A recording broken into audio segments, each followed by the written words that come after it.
నాకు ఈ మూమెంట్ కొందరికి స్లిప్పర్ షాక్ మూమెంట్ లాగా అనిపిస్తుంది. చాలా ఎక్కువ మాట్లాడినారే యూత్ కొన్ని రోజులు అట్లా చేస్తారు, ప్రొటెస్ట్ చేస్తారు, వెళ్ళిపోతారు, ఏమవ్వదు వాళ్ళ వల్ల అది అని అన్నారు. చూడండి రా భయ్, మినిస్టర్ని రిజిగ్నేషన్ చేయించారు.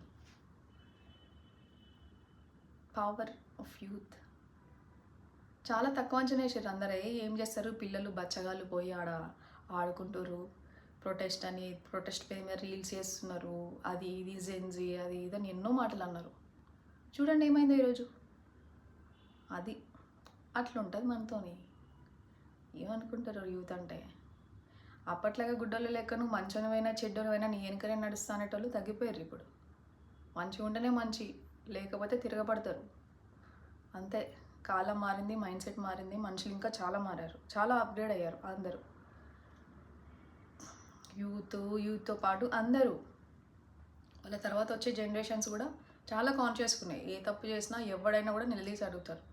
నువ్వు ఎంత తోపుగా నువ్వైనా, ఎవరి కొడుకు అయినా, ఎవరి అల్లుడు అయినా, ఎవరికి ఏదైనా కూడా if you do something wrong you will be crashed. అంతే. బాయ్.